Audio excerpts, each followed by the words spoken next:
ole ai voi nai hian Muthi Prayer Mountain le Muthi Park vela te kalkol kan tuma ti chuan kan nau pang rual ho hianin engin ti dong ha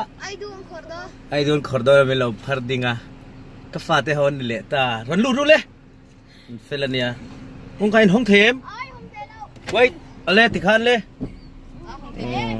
hon thei to mo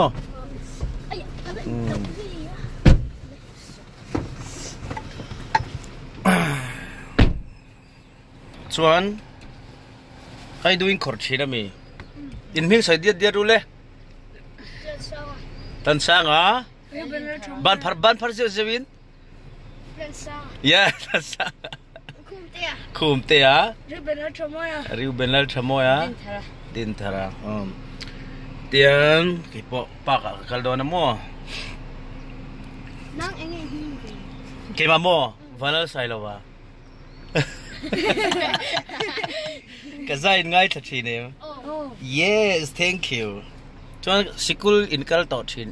inkal tiro min mu thut khan min hai dewa mi chuan ang min ti si mi ye zaksu o no pang ka phur thin ni o kalang o ti chuan khoi lai kheng ye Muthi a kong o ma kong ka ti tum ai du teri khor dong ha khoi la khong ye o ma so ti lai so lai kong pui i lang de ru a so na mi ram thoi de le ka son kan fel ve o so lai kong lang so mo Muthi nau pang te Muthi nau pang ti eng nau pang in mon na veng nau pang ten ni man ni khan van ni thap takin man ni khan vai nu in min lo phar dawa in zai thiam em thiam lu tu thiam e kan sakang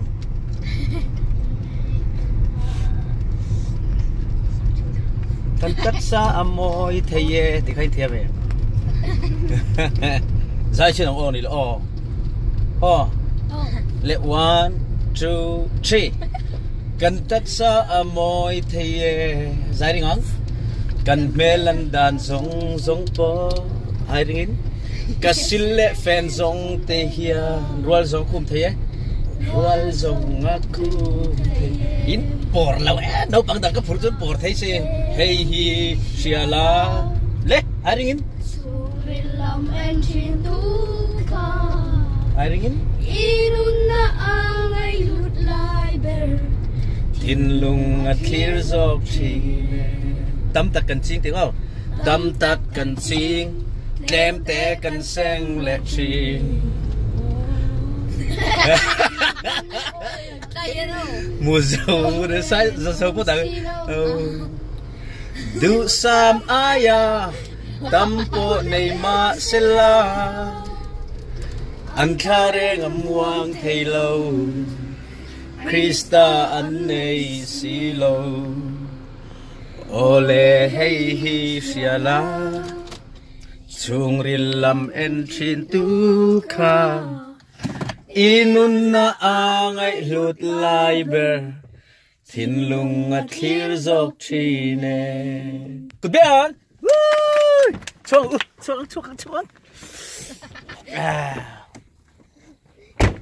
tu nai hian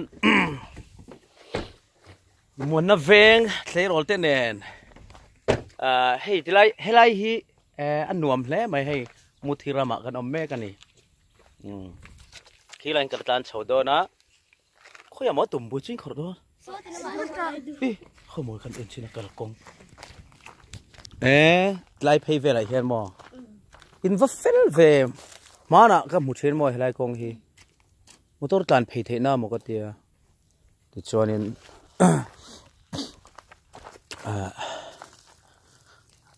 tlan phei ka tu ma khi ta tranga lam danin ma sela lo ni lawa fe kong ang deu ni mo tro chuan ai doing khordona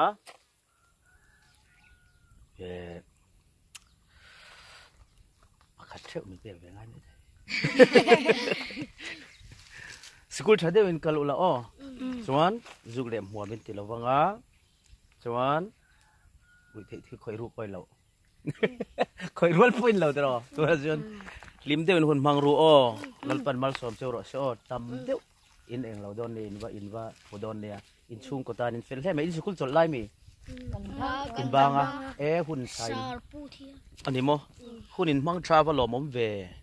ti khanin in lerol chau thleng khan hun thadewin hun in nei ang chi khamo thadeu den phang zel ro o eng ma mi rel te thil sol ti nan mang lo ola le kalo en liam ang cheu kal ru le bye bye u o mi lo bye bye te ole bye fel he mai an ngai om wal rimot mai lom okay bye bye bye ule ole tereng mày anh ngay ôm rậy rậy mày chang hi chuan ko pui tot lutuk le ma ni ruma ngai to na sorbing dewa thil tha tak tak ti chuang silo ko sak ngota in ngai to lungpuam te le ngai to na sisel lo man le thut ang chi te po hi kini po yang kan nei thina hetiang huna hian kanun hi ti boya om donai chon ti in thei to pin ka in sangmara ka in buala chuan ram noya hian ka kal thina pathian hena ka vachong trai thina ka thei angin pathian nena chakna ka dil thina ni tuna po hian khilaya puramte te center ka chung trai thina hian Republic veng thlang ning ka sia an lo pawala an lo omdul maya an lo chung traya retreat an lo ne ya chuwang chuanin a fal tak me hei ma ni thing buk noya thli tho fi ma thli film tho heu donga ngai tu na hei cell phone na music om te ngai thla Bible te han chiar te le Bible kan chiar pe lo pon khamet noya wa mut zala hun lim om tak ma ni man hi nom ka ti wangin khilayan lo tam sia ti hianin Muthi tlang hianin emo Parkah emo tong trai turin ka wakalanga apani pon voina hin ka visit mai thaya chutiang chuan hun man kan tu mani chutiang ang hun tha chu impact thiam hi ngai em mani le mani income ngai angaya mani le mani hi in fui angaya pathian hian ka soi fo thena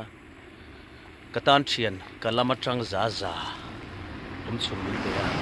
chu tu dang ni lovin keima sai lo i ani sai lowa fui angaya sai lowa chu launa muna shoi lu tanga chela zirti rang sai lowa chak lo line sai lowa chu ti chak turin afuyang keima lama tang za za chun chu keile pathian chau hi ni thian tha te bula hi chuan kan lungai na le mang an na te share chang ma se khowela ka thian thaber kan ti po hian kan lama za za tan thailo chang an nei thin keiro chu katan hian za za ka tang thai ani tula po hian kan tang ve lange thei to kan chuang on kanin ti thar kan refresh ve lange alim don kop mai kapur lok in zavain khoveli hi chen ula khoveli ro incentir su ti ka soinon le duwe tun hi mang train na tuk veng che ai tur tlem kalaya ai cham te ka pum pui lampang tan aljel hi heart burning anti pum pui thip chuang mai ang si ulcer ni phachi alo pum thip tiang hi kanaya sap to heart burn anti ang si Bible back te nia ti hianin tlan chole chon don ani mon don khop mai pon so ve dem et is mo bal pakhat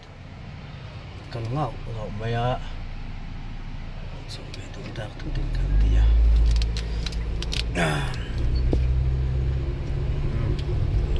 soi tong khan ani o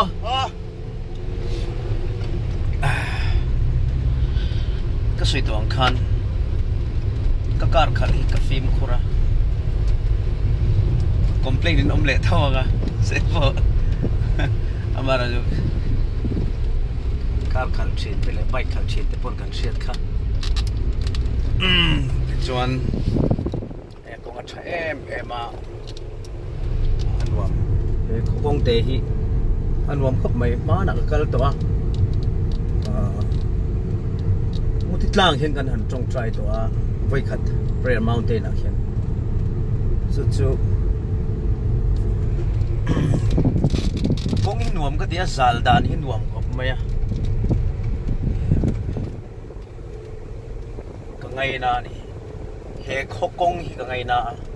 he kho chung po he kho a chung dai kala lut lawa pa poi kala pulawa tlang chu kan kal to a kho chung hi kala fang mi lawa chuan theyang agin kal pol chim don tin zani nai hian voin hi ni som ni pan ni April ania bong kon chim veng tinish nai da thu soi le zai dur kania sumi puala tong trai in bot sai kani boka tin pathian ne na kami mal nun sang sanga har sat na te zo na omte zo tur le a chana kala shiat mai lo wanga ka chung ril nun lom lo omte emo na omte emo lim lo omte emo kha a chana ka shiat si lo awanga na reng kha katana a him tok lo awangin a chana ka shiat ma pathian ina ngoi ala chu lai po a dam taka heng kan nuna zona om tam takhi kalau pom thei si na turin chakna kadil don ani chung chu ka bun man dan thin ani a chon om takin kon gamang thin chak takin kanun ka man thei nan to pin kai fui thin ani pathian hi engkim chana ni a sap to God is the answer tiang do khan pathian hi engkim a chana ni Muthi khua kalutran ta a khoilai hinge pak kalna kan zot ani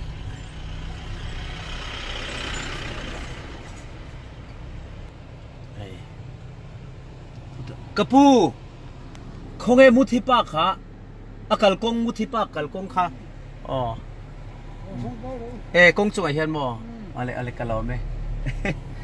indam mo nia kala tlo lawa kala visit lawa kan han kal ve chinange ka tia ole alo lang meng tro ole kalome okay kalom lu tu ke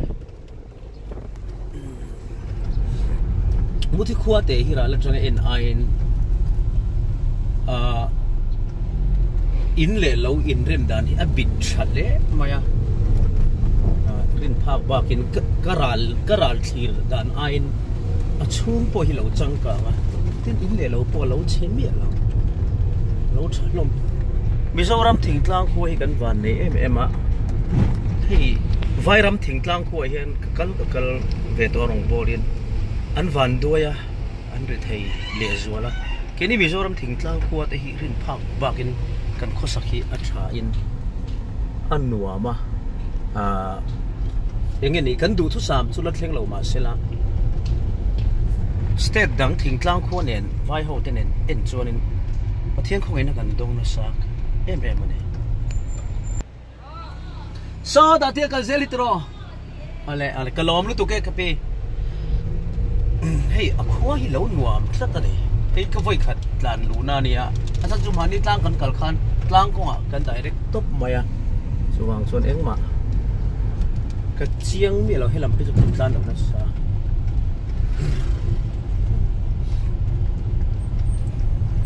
thế anh biết in bộ thế filter rồi thế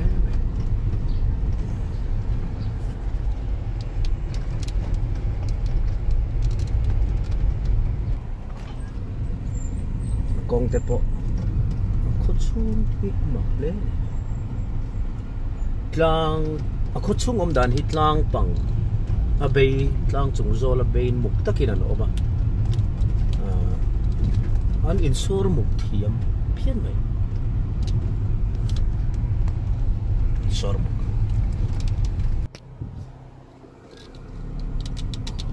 tlan thak tur nak chumo tlan chup or tlan thak tlan chau or tlan thak kapi kha pak ro ta diem khoi nge voina kal thelo a ka kal sual to tinami kha engkong nge ole kalome oh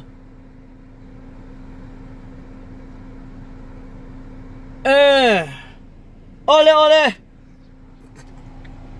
kal sual ni kiki sikul ni nga sikul tlang khian ka hom pa kan tran do na ni mel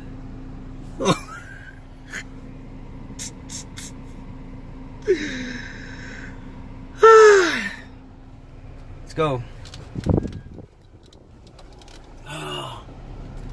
I hate this. Let's do it. Thằng hiện tròn đi, chú ống nghe từ rồi đi. Sắp trong kiếm có thiểm xuống cầm mang về nhiều. Nó sẽ về.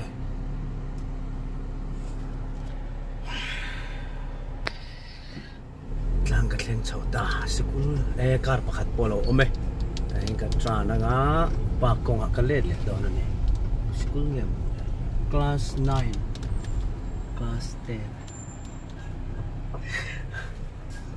Casual chiang. Oh my god. What the heck? Oh my god. Class 9 này, class 10.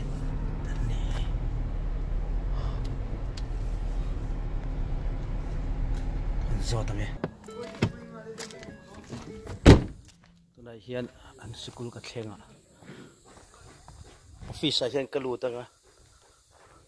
Kai. Pak kal ko ka kal suala. Ani cha. Headline karon chan ri ko tilai ko nga to pen lo tia. Karon lut koi lo kan vlogs ngal pa vel khoi chi bayan. Cái gì tiếp theo mo. Cái rin lâu theo karon lut chút chule. Hey, kakong bawa zara Muthi high school kalut lol mai. Anh đi mồm thiên với chú thì sang sang cái trong cái gì đó là em rồi ấyถ้าmình làm quy đôn thì cũng mất chẳng sang hoa em thì phốt lét chủ ra cái ngày này mal mal cái gì cái gì em mal ngô ấy à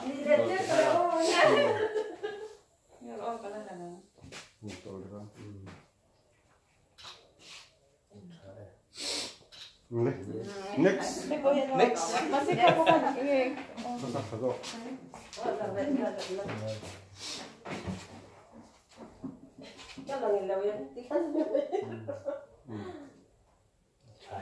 Cái rồi lên là có bị lụt tôm nữa sao vậy? Lần liệt cũng xem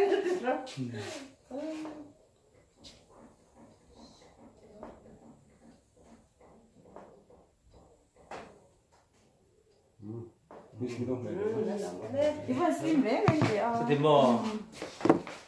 그러면 1, 2, 3. 그래도 게 이건 뭐 Dài thằng thiếu được thức sự có gì không?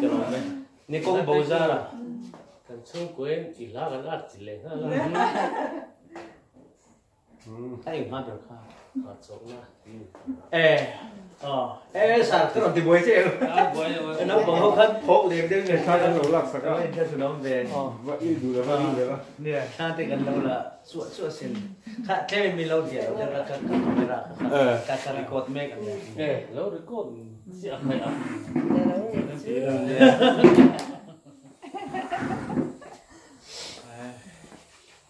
No ko ho man du nga. Chú, ba công khi nó block thì chú cả hắn mua mò. Ama Ila rồi. ila hian mo. PCC nan chu mo. Chu Chu bang chu nan. cái này cầu thì lâu mi ở giờ Ai i mo.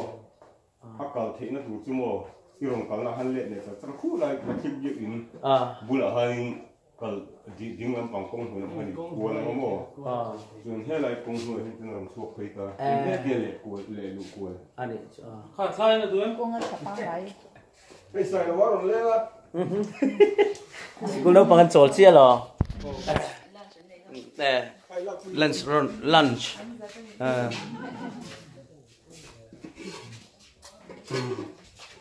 School đâu bằng thế. Cái class tên là bang chết rồi thì kan. School cột thế rồi. School cột anh này. Giống trong cái gần măng phủ lấy thế đó. Anh ấy phốt u bye bye u lên. Hay kan bị thale ngang nghe thì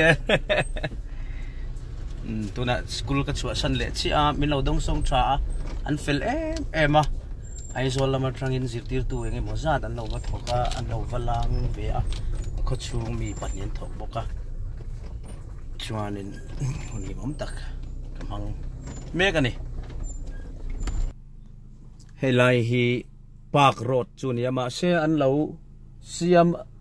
RCC in kong hin lo siam ani ma an lo block tat me ka kal thelo ka hel don nge tinge kom don kala soi thelo ale kong hoi zo ka tang son bul ka tran chale do la ni he ta tang hian ta boya he Muthi pa kal kong khatro an hoi zo po hian po tro kalome trai pheng ka tlan do na kan ris le tak tak nge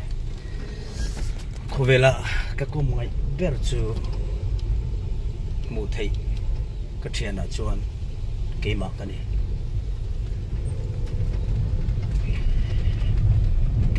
keima ko kum ngai le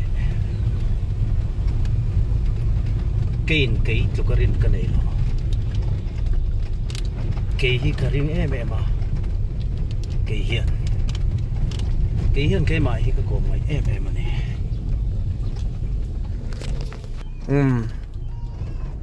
helai kong koi hi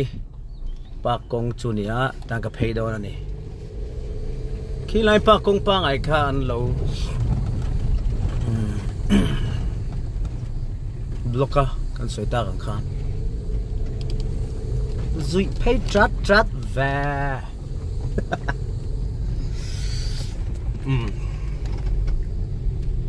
keng har to lo wa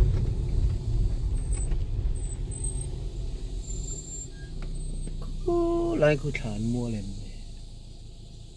nó về nhưng muốn turun ya male pa ka mo katia pa ro ta lo ni le lawa fila ka tlang phe ka tlan soda alo lang me don mi ka pi okay let liang boy tlang ve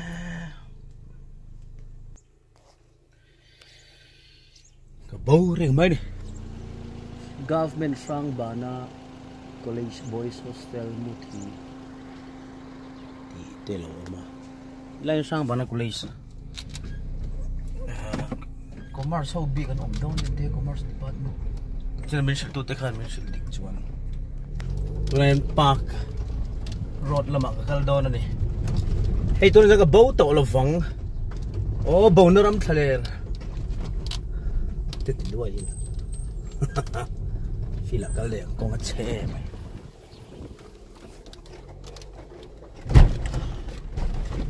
oh my god fan thuk em kong chia ka lo mu lai ne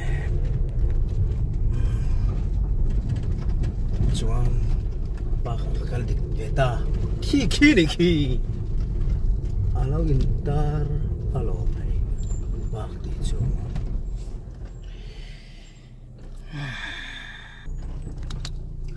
bak kan kheng don tai tak toang tuna chuan Muthi pak kaluta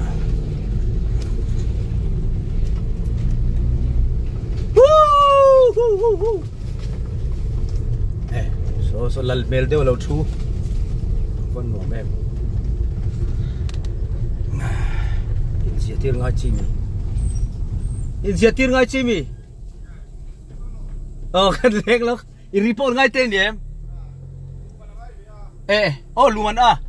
yes eng sang nge wang khai a in thsun ome a nia a tong trai pa in kan tlan kwal vel ani kalom tu ke nang mai na mi oma ko har tha om ve leng an omem ka ron chol thadon ni kalome an wam ple rin phak bakin pe pak hi lo nuam ni hi nuam tu eren kar dang lim de lek lai han yan hungila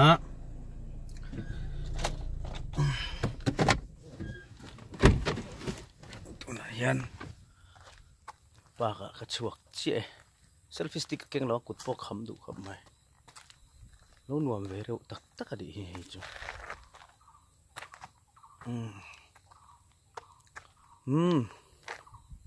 khi lai tlang pong te khi ta hian kan chawanga kan han tong trai tong hey when he selfie stick ka lo keng silawa soita kan khan Muthi Parkah ka oma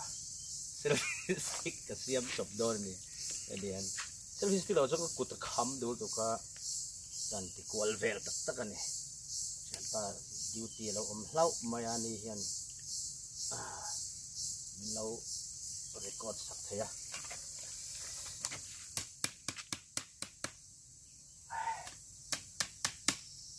men versus well ang deuh khan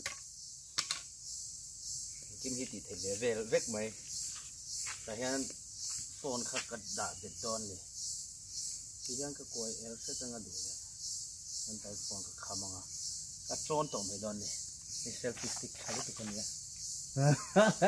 chau me don tu ke okay tu na hian in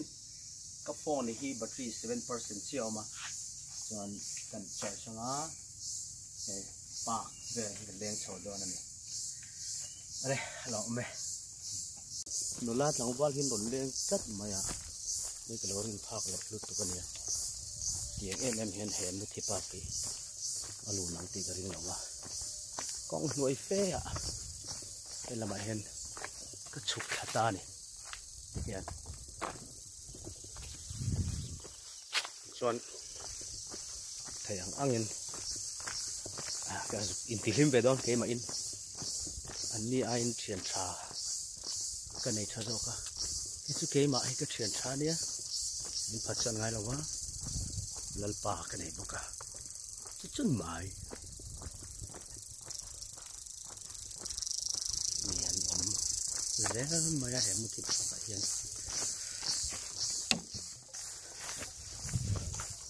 ha hian kong tin te oma son phei ga thung non nuam re ak mai ka selfie stick hi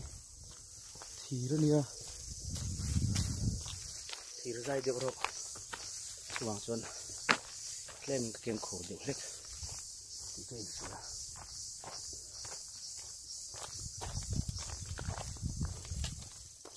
khan ko te a kal me kani chaglama thalai ruan oma thalai hian thu be me don ni ni hei na po ya po sa chong lo ka thei je lang con mình sợ không này con bố mình con sợ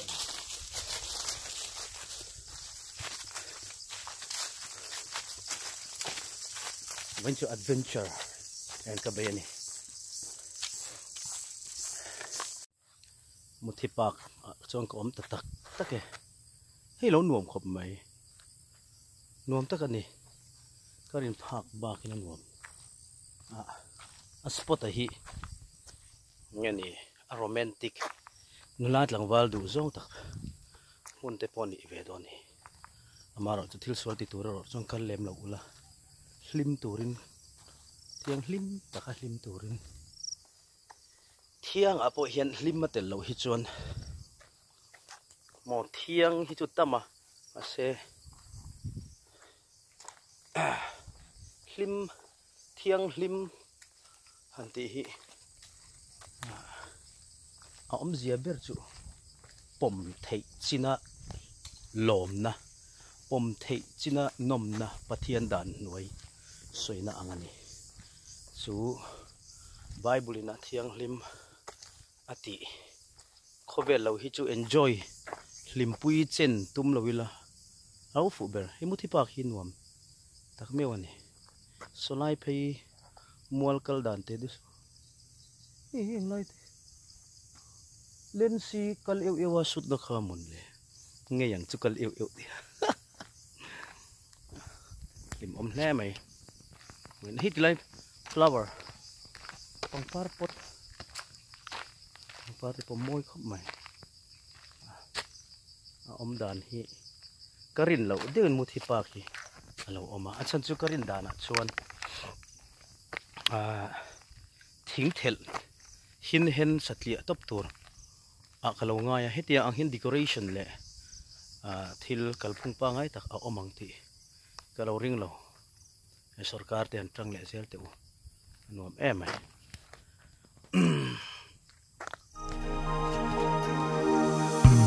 lệ sinh luôn đắm chung ní tôi để lim tên mang là ai bằng tin nắp tu reng om su se ít chặt lại đi lệ vui lại đi à tôi loa em tun hi mang tra in nắp tu về